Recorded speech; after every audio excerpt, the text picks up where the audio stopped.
Well, I'm off again. I got someone with me. Hi, I'm Evan. I'm from Traversing, and we're here to do the Frontenac Challenge.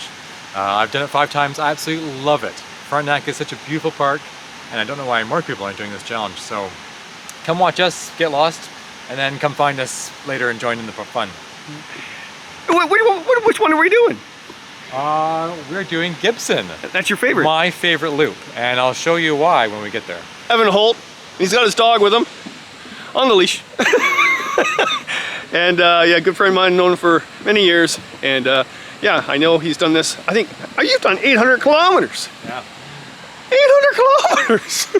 So we're here, and we'll kind of hike in all the way around Gibson, kind of circle back, and head back out. Okay, to do this though, to do Gibson, you have to do a part of the other trail, right? Yes, you do. And if we're full of gumption today, we can do a little figure 8 and maybe do 2 trails, but I'll envision us just keep it simple, tackle Gibson, and see how we make out. I vision keeping it simple. I'm sore. I've only done 3 trails and I'm sore.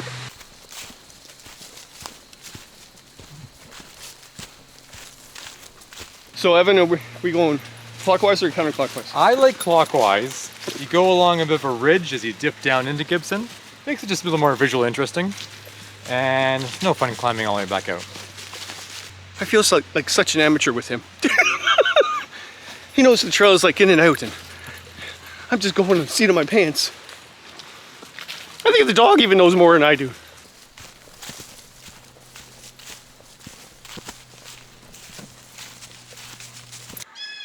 All right, here we are. We're going to go across past all the mines, which the park is very well known for. Lots of mica mining. And we'll go across this ridge here and descend into some really interesting fens and kind of swampy area. They seem to kind of grow larger each time I come through, which is also fun, kind of fascinating. And then circle our way back out again. Cool. We'll be back before sunset. Girl, thanks.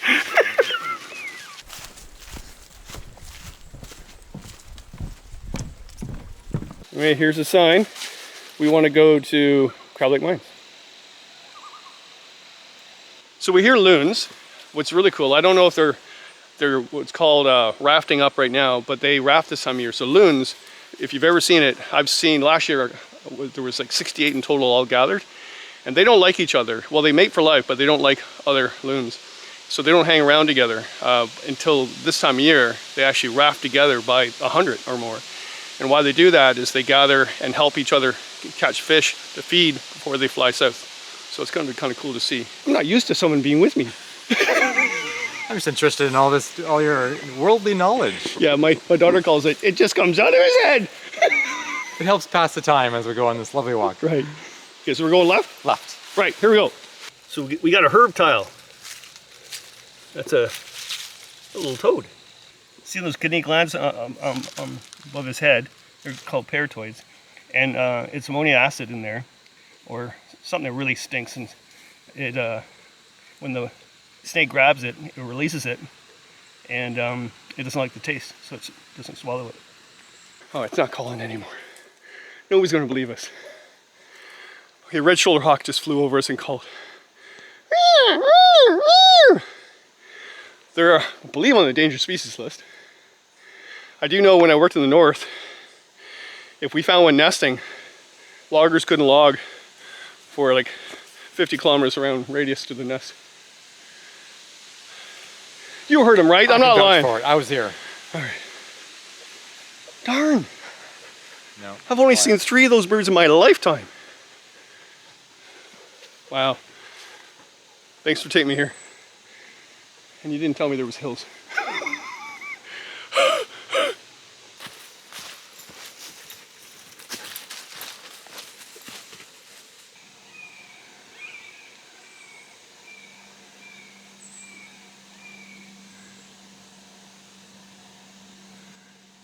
That's the hawk you just heard.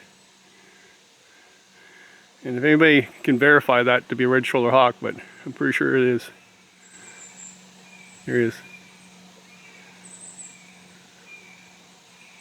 That's awesome. I got him, hopefully, on the camera, well, the audio anyway. You can hear the hawk. Highlight of the journey so far is that. Seeing a fisher was kind of cool the first day, but red-shouldered hawk, you have no idea how rare those birds are. And they have a red shoulder. That's why they're called red-shouldered hawk. They're a buteo or an accipiter. I think they're a buteo because they're about the size of a red-tailed hawk, which is a buteo. Buteo is something that plunges down like at a rabbit or a mouse, where an accipiter is like a Cooper's hawk, sharp-shelled hawk, which actually chase like a merlin. It's kind of like a falcon. It chases birds in flight and stuff like that. I'm pretty sure the red-shouldered hawk is the buteo type, not the accipiter. This is cool. This is where deer were hanging around. Over there, it looks like where they bedded for the night. But then they tore this all up, and I would say that's the buck trying to get a mate going. So probably doing it with his antlers or his hoofs. This time of year too, with moose and deer, you do not age a deer by its antler. You age its health by the antler, or not age it. You determine the health of it, and you actually age it by its teeth. So I won't get into that, but that's how you age it. If it has a healthy rack, that being a moose or a deer, the more dates it gets, basically, because it's a big rack, very healthy, lots of calcium, and therefore the females are very attracted to it. And if it isn't, well, it doesn't give many dates. So this one here is banging the ground with the antlers, probably to tell another male, hey, don't go near my mates, my dates. We don't do that in the human world at all. It's just deer courting. That's yes. their techniques. I've never seen that in a bar at all. Never.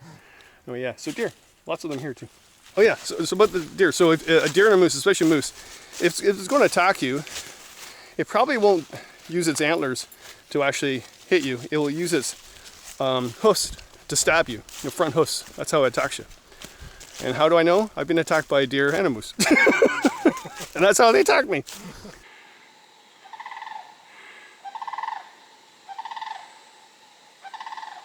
He must be in a tree. So sandhill crane, I thought it was a wood frog up in the tree, but it's not. Sandhill cranes, they're really common now actually. And the Ontario government is opening them up to hunting next year. Because they said there's too many of them. Really? Anglers and hunters asked them for that, and they got their wish. All right, Evan, what do you got? More mica. You can see right through it. There was a mica mine near here, right? Yeah, they used to use them in all sorts of things. Actually, didn't they use those for front glass windows for stoves? Yeah, for stoves. I think even welding, was it? Yeah. Batteries, I believe, too. Yeah. And they also now use them for wire insulation. Yes. They're in your phones. It just keeps flaking apart. Nice. Okay, something's going on here. Evan, first of all, there's beds. Yeah, it's your first campsite, Kev. But what's the emergency applause? What's in there? Well, if the going gets rough, with a little help from our friends at Frontenac.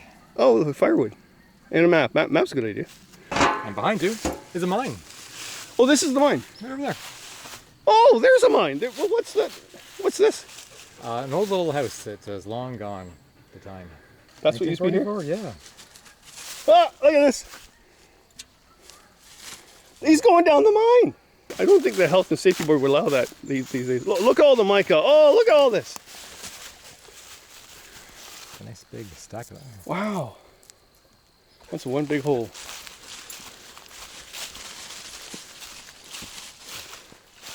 Oh, it's just full of water now, eh? I don't see the barrel, but Kev, sorry, I can't lower you in. Dagnabbit. All right, we're now starting the Gibson loop. I thought we started long ago. What was so special about these posts? They're new? They're new posts. They had these old park signs, and they were handy. Like, they help you kind of determine where on earth you are if you didn't have a map on you. But my only complaint was that there were no real direction as to how the distance is. So, like, it'd be like this way to the park office, and you're like, oh, okay, I'm almost done my hike for the day. But it could be 10 kilometers, 20 kilometers, and you want to always manage expectations. That makes a happy hike. So that's clear as day, a map and a distance. And these are new. Brand new, yeah. Okay, so this is ironwood. It's got Cyril-like bark. Cyril. What's the stuff you eat for breakfast? It's flaky bark. It's the hardest hardwood. So why it's called ironwood is the settlers, which were around here, they would use this for an axle for their wagon, ironwood. And it's very dense wood, and I've seen chainsaws go through it and spark. It's so dense. Doesn't really grow that big, maybe 2 or 3 times the size, but that's about it. And also I was told that if there's lots of it, that means cattle grazed in this area at one time, because they never would eat this, which would make sense right around here. So ironwood, flaky bark, doesn't grow too big, and very dense, really good firewood. Evan, you didn't warn me about these hills. You said this was a flat trail. It's all downhill from here. He said that 5 minutes ago. Look at this.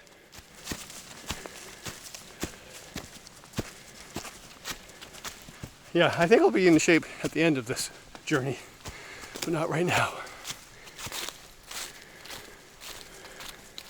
I gotta say, I'm very impressed with this trail. Wow. I mean, the pamphlet's promoting, we're gonna see a fen coming up, which is really kind of cool, but they're not talking about that in the pamphlet. In this gorge, it's surrounded by rock and beautiness. Awesome.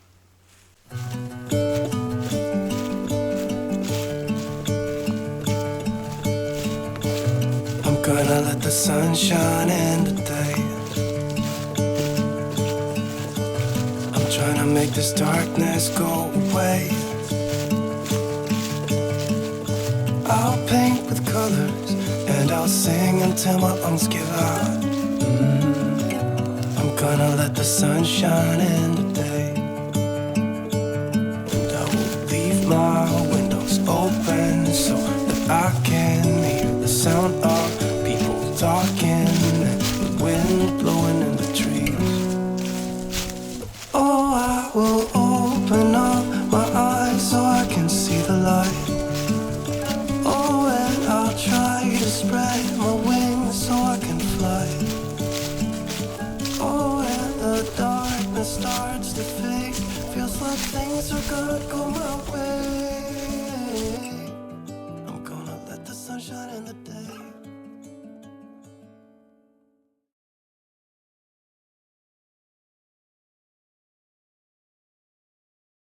What's going on?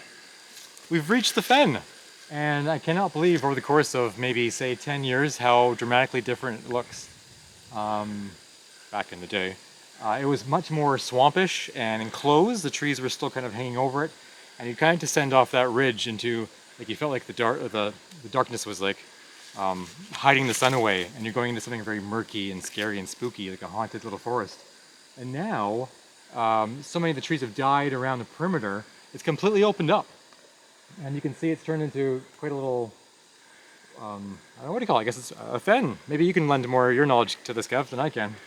A fen is highly nutrient, so it's not acidic. So it will eventually, most likely, 99% of the time, turn into a bog, eventually. So I think what's happening is this fen is turning into a bog. Full of wildlife though. Awesome place. If you're going to see any endangered species, it's going to be in a fen. And they're not very common. There's lots of swamps, lots of bogs, especially in northern Ontario, but not a lot of fens.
this laying there at night thinking like, have I missed the clue? Was I looking down? Like, where could it be? Is someone else taking it by accident? Like, what could happen? Oh, the anxiety. The good thing is that they probably won't put the clue on a big hill, because you could be looking down while you're hiking and pass by it altogether. So it's usually on a flat spot. So we're getting near the end of this loop, the Gibson loop. Hopefully we see it. Thank goodness we found it. I was so worried. You put that there. I was sure. That's last year's sign. That's last year's sign. Okay, like you bugger. All right, how'd you get that? Well, thank goodness. They have a little charity raffle every year, and sometimes you get to bid on some of the prior signs. And so since I love Gibson Loop so much, I put all my money down, and I got the sign. So that goes on my wall at home. That's awesome. In the gear room, yeah, it's great. It's a nice thing to have. We still haven't found the sign, though. No, yeah. We'll keep looking. Oh, thanks. Thanks for building that up, and then we'll find it. We'll find it. It's Don't like worry. It's got to be here somewhere. Let's go, Hadley. Let's find that clue. Okay. No more jokes. All right. I'm a very serious man. So in the middle of the night, as long as you have your headlamp on, they will shine for you. So it's That's good to know. help you out. Awesome.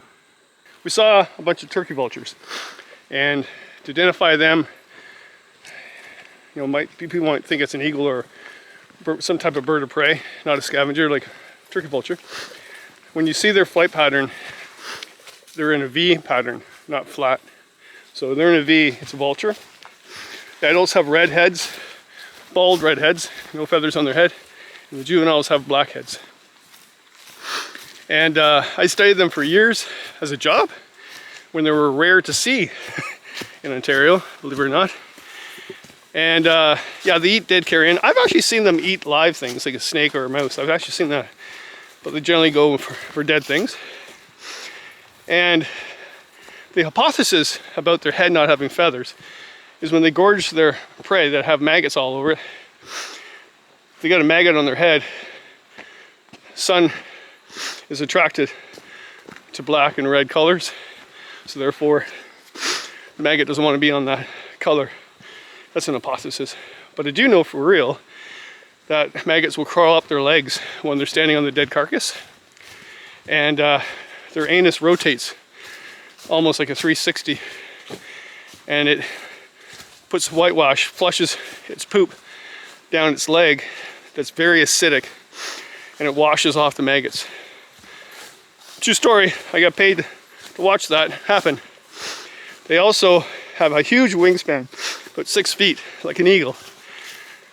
And they have a hard time taking off when startled. So what they'll do is they'll vomit before they take off, and that lightens their load for takeoff.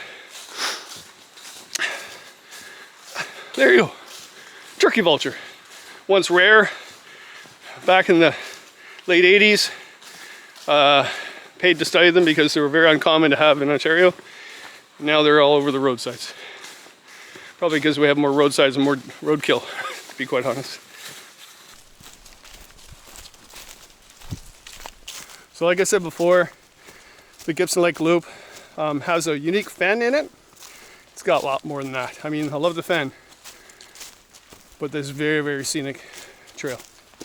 Lots of bouldery rocks, cliff faces, deep woodlots with massive maples and ash, a live ash at the border, and huge red oak. Love it.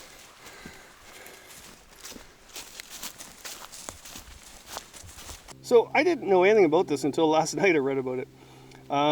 So the park has put these little coin markers with a number on it on their bridges and their posts. Not all of them, but most of them. So if you actually got injured or something happened, you call the park office and give them that number and they know exactly where you are. So you got a new toy. Well, we're at a day and age where cell phones now have satellite reception, and I can send an SOS message out.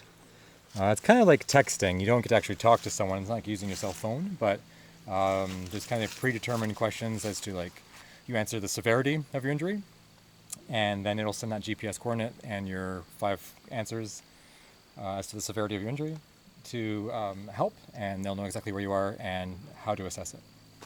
And you would also be able to do, what was it, three numbers? No, 3 letters. 3 letters, yeah, it's another app I have on here as well.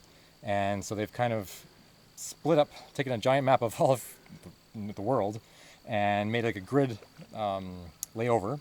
And there's just random words that aren't associated with anything else or easy to enunciate. And so you can open up the What 3 Words app, there it is there.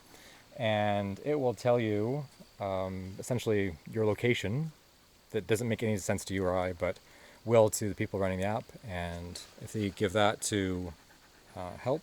So we're at Pretty Needed Chill right now. Pretty cool, eh? And with that, help will come and find us. And the OPP knows about Yeah, this. because they're running the same app. And but by the way, our phones don't work out here. Well, you have Rogers. No, I'm on Bell, and but my work phone's Rogers. So I've noticed when I'm driving with the two that with Bell, nothing. Only the SOS logo comes up. But with Rogers, sometimes you'll get spotty. It's spotty, but you'll get some a whiff of 3G service.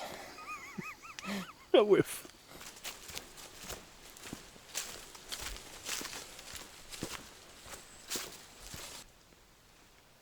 Wow.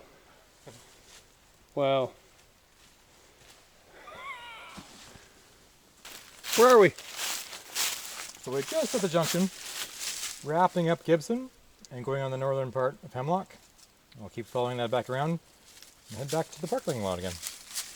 Now here's a question. Mm-hmm. I have to do Hemlock, but not today. Yeah. Right? What if I found the Hemlock sign between here and there?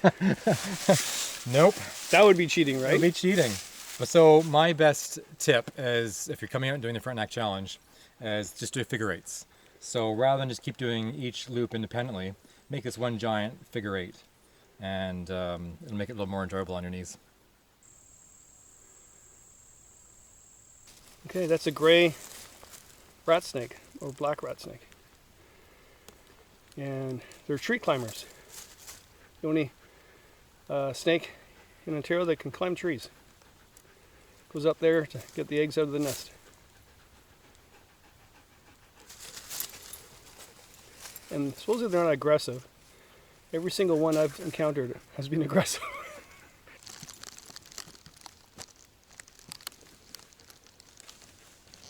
So who are you? Who am I? Yeah. Bob Clooney. And you've done the challenge before? 18, this is my 18th.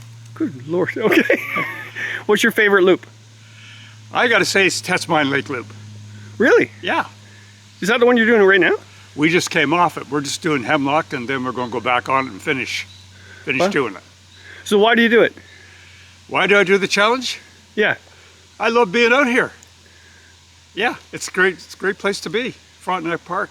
Of course, a lot of these trails were used by the developers who were here in the 1800s, 1900s. Mica miners and people who did timber. Some of them even had homesteads back here. So that's a lot of these trails that we're walking. And they didn't even get a Frontenac badge for that. No such a thing. It was all labor on their part. Yeah. They're the incredible people. The people who came here in those days. They were the people, real people. It was all physical. No sitting down in front of a computer or anything like that. It was all work. I think I can reach my other hand.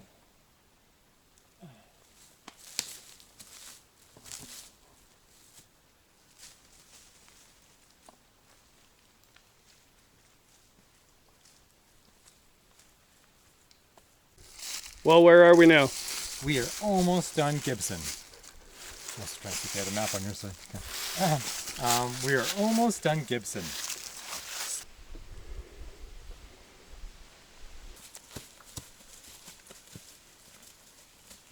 This is the last one, isn't it? Yes, this is it. Gibson, test mine. Oh, there's the test mine. Okay.